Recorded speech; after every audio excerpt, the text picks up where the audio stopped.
Librarian Beatrice's Log, Page 2. The Forbidden Library was filled at all times with solemn serenity. Beatrice, who saw herself as the librarian of the Forbidden Library, felt that's how it was, and that was how a library was meant to be. A treasure trove of tales and knowledge only attained its proper state when filled with blessed silence. Hence, the Forbidden Library was one of the most prominent sanctuaries for books in the world, and it now faced an unprecedented crisis. Mornin', is Biko here? No, she isn't, you know. Ah, she's not, I see.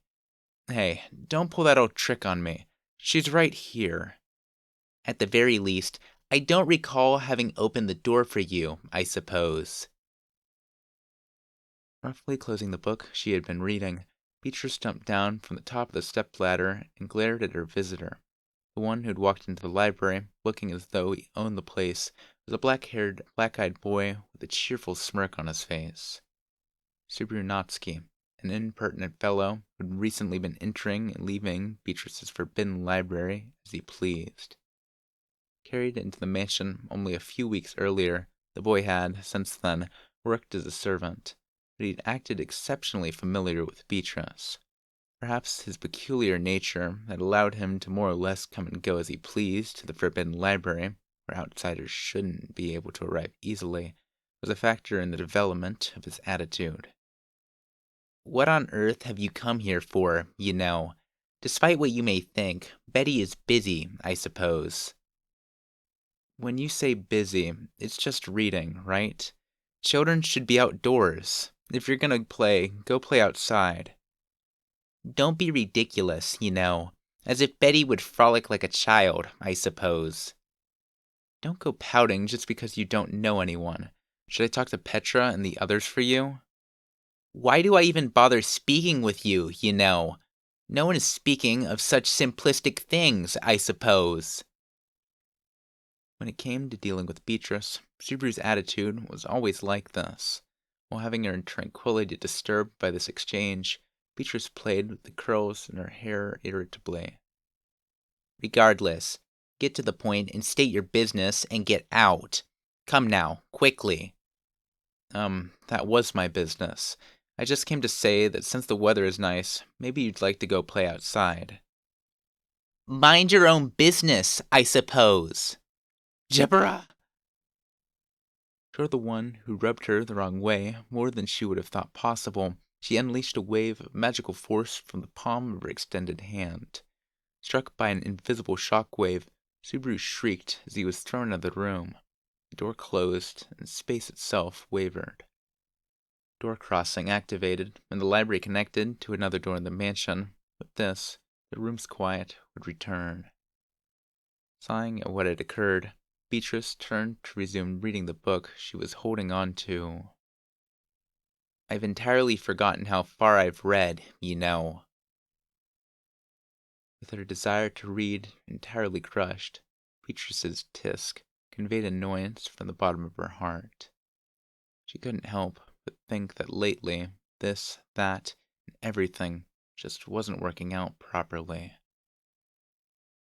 In truth, ever since Subaru had come to stay at the mansion, the environment that Beatrice lived in had been in a state of ongoing change. It had begun with Subaru and his over-friendly way of interacting with her, but there had been changes in the others that lived in the mansion as well. For instance, the maid sisters that she had known for a relatively long time were a good example of this. Beatrice-sama, pardon me. May I have a moment of your time? You called me, so I came. But what sort of cargo is that, I suppose? Hearing a voice calling, she had connected the door to the mansion's front entryway. Upon doing so, she found there the peach-haired maid, Ram, carrying many baskets with vegetables. Ram boldly straddled the threshold of the library and bowed her head. Oh, it's just that all these baskets are so much trouble. So Ram was wondering if you would kindly convey her to the kitchen via the library. Since when has Betty become your handywoman, you know? Well then, that means you won't allow it? Just this once, I suppose. After using door crossing to connect the forbidden library to the kitchen, it did indeed reduce the trouble with the packages a little. When Ram passed through the door and gave a quick curtsy and thanks, Beatrice sniffed her nose at her to display her displeasure. Beatrice-sama, please wait a moment. And now it's the younger of the sisters. If it's some foolish errand, I won't allow it, you know. Having been in the kitchen, Rem noticed Beatrice and quickly walked over to her. She shook her head to Beatrice with a, "I wouldn't dream of it," and then, lowering her voice, asked, "Rem would like to add pebbles to this evening's supper. How many of them can she add before you wouldn't want to eat it?"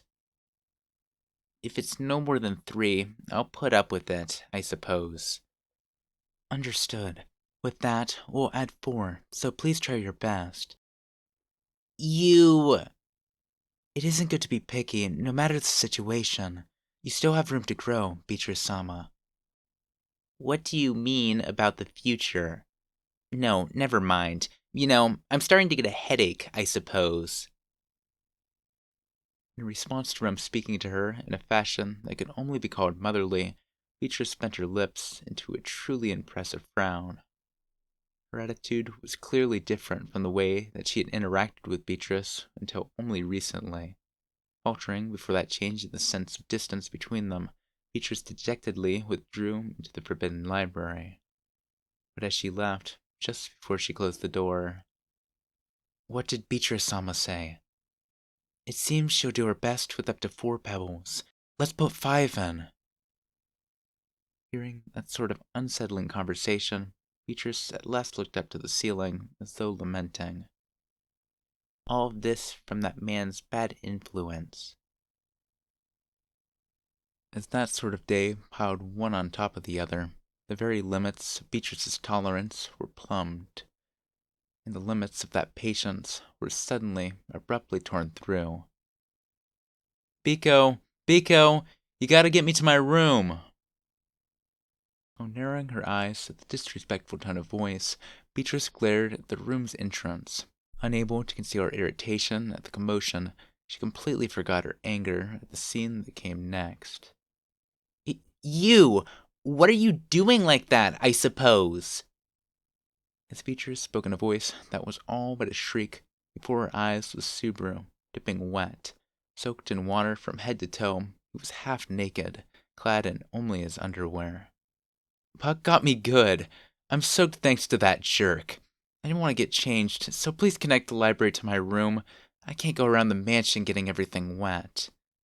"It won't do to get the library wet either. Quit joking around, I suppose." Obviously, simply hanging around the entrance wouldn't get the books wet. However, this was holy ground where tranquility was prized. Absolutely not a place where a half-naked, half-drowned rat would be admitted.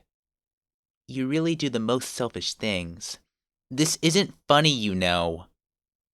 "I'm sorry. This is an emergency measure. I'll never use it this way again." "You said that the last time, too, when you used it as a shortcut to the bathroom. If you think I'll allow it because you call it an emergency measure, you're entirely wrong, you know." "Yeah, but that was an emergency measure, too. Come on. I'm sorry about this time, too." With her head boiling over at Subaru's complete lack of any sign of regret, Beatrice snapped her fingers. Just as he'd asked, door crossing connected the entrance to his private room. However, she had no intention of allowing him to leave peacefully. "Just like always, get out, I suppose." "Bonjobi!" Struck on the head by the shockwave, Subaru was blown away, tumbling head over heels into his room. Without even watching him go, Beatrice used the door crossing to seal off the forbidden library. Hurriedly grabbing a cleaning cloth, she cleaned up the floor that Subaru had gotten wet, and when the cleaning was done, "That man, he will absolutely not get away with this, you know. He must learn what Betty's anger means, I suppose." With anger smoldering in her chest and a cloth clutched in her hand, Beatrice's voice trembled. Closing the door that connected to the forbidden library, Beatrice began walking ponderously on the mansion's carpets. For Beatrice to go outside of the forbidden library without a specific task in mind was rare. It was her belief that, as long as she had the role of constantly caring for the library as its librarian, she should remain there as much as possible. Bending that belief, she was now taking action outside the forbidden library. The truth behind that was, if Betty isn't inside the library, he shouldn't be able to come and go so easily, you know. She resented it, but the reason that Subaru was able to reach the forbidden library was that he had good compatibility with her wavelength. Put simply, Subaru was finding the forbidden library by using Beatrice as a landmark. It was likely that he wasn't aware of it, but it was irritating nonetheless. Regardless, to prevent his invasion of the library, she was separating herself from it. In a certain sense, she was getting her priorities confused.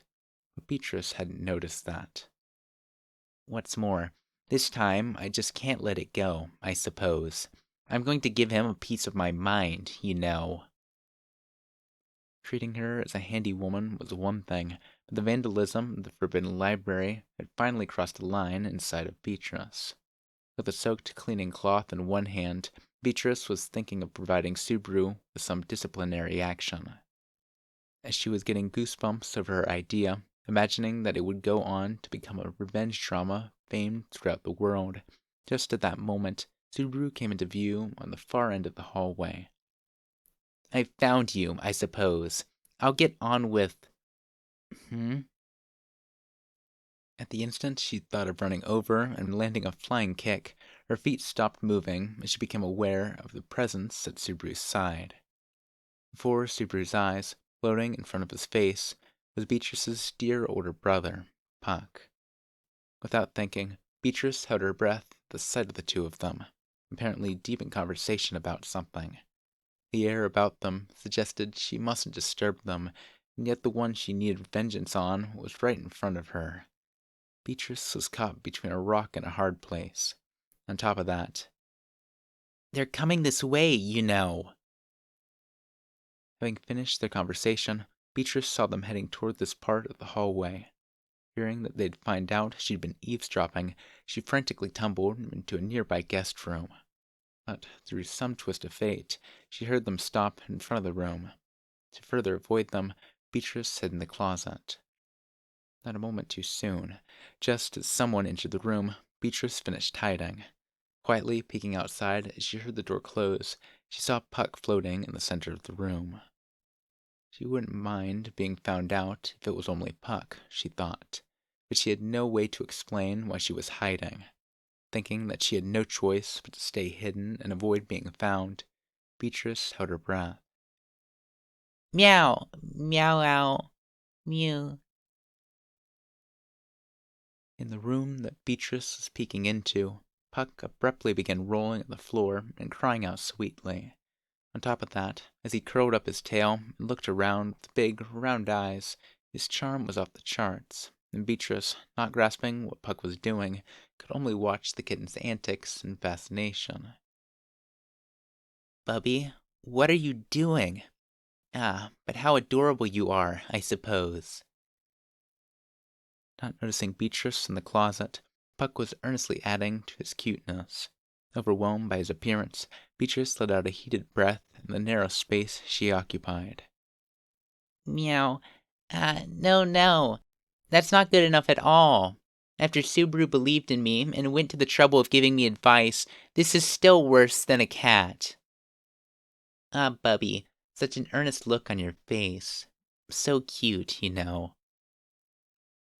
Standing atop the floor and cradling his head, Puck swung his tail as though he were troubled. This gesture was enchanting too, but Beatrice desperately resisted the urge to run to his side. He didn't understand what it was, but Puck was now earnestly battling against something. Beatrice couldn't bring herself to do something so inelegant as interrupting him. Nay, it couldn't be allowed. "I'll charm Leah more, get a better hold on her heart, and bring back that kind of closeness." As Beatrice watched over Puck with an enthralled expression, his words of determination did not reach her. It goes without saying that for someone like her, who had blind faith in Puck, she would never imagine that Amelia had been treating him coldly of late, and now he was making a misplaced effort to repair the relationship. Beatrice simply burned the image of Puck's earnestness into her eyelids and carved it into her soul. Meow, meow, meow, meow. Ah, Bubby, I can't get enough of you, I suppose. If there happened to be some god looking over the situation, what a peculiar, dubious scene it would be indeed. Biko, you there? I'm not, you know. Are you planning to make a habit of that? You're right here, ain't ya? Seriously. On the afternoon of the same day, Subaru came to visit Beatrice after she returned to the Forbidden Library. Glancing at him, she saw he was carrying cleaning tools and smiling weakly. What brings you?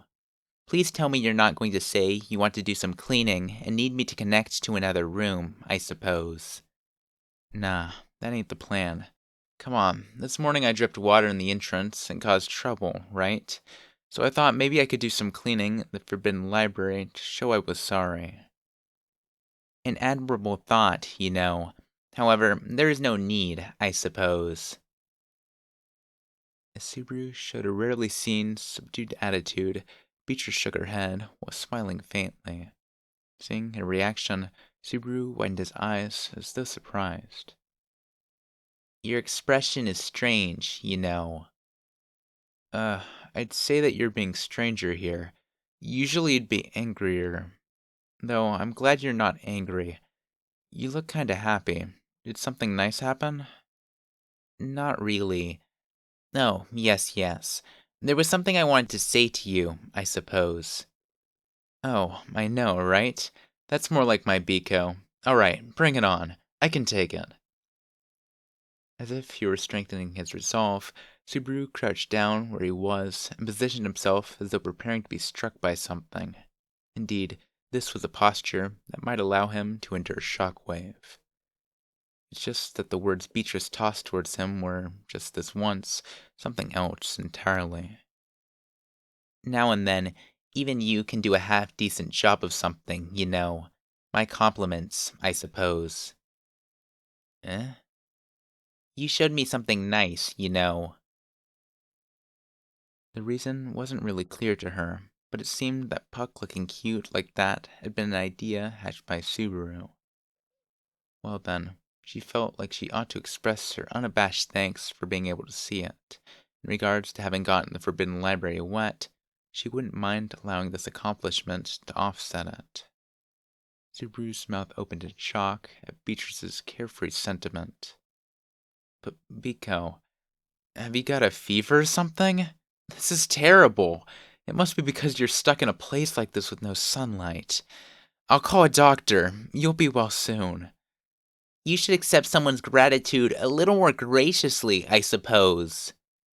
Michael!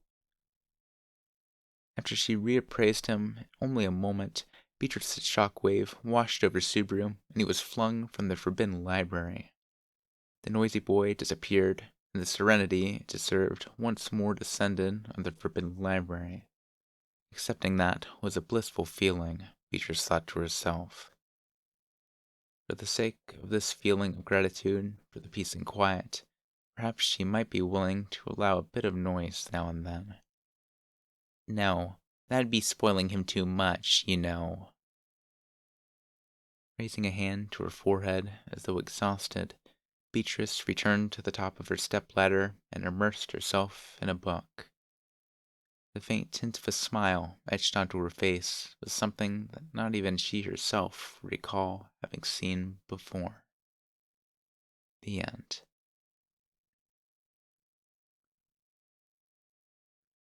Okay, this one was a little different. I think there's one more of these. I don't know when this one's going up. I did enjoy it though. It's pretty good. I like seeing these little touches where they're a little canon. Uh, I mean, I would consider these canon. It's interesting seeing like a behind the scenes from other characters' view. Also, I think this one occurs after the Demon Beast arc, right? That would make the most sense to me. Well, hope you enjoyed. Like if you do, subscribe if you will. Share this around if you've got anybody, especially these side stories and these extra things. These are canon. I would consider them to be at least, and I would imagine a lot of ReZero fans wouldn't mind listening to this stuff. I wish I could animate. Who knows how long that would take, though. Animation is not easy, not cheap, and I do not have that budget, if only. Nor the skills, for that matter. Uh, I've been loving season 3 currently, but we'll see about that. So, thank you for watching. Bye.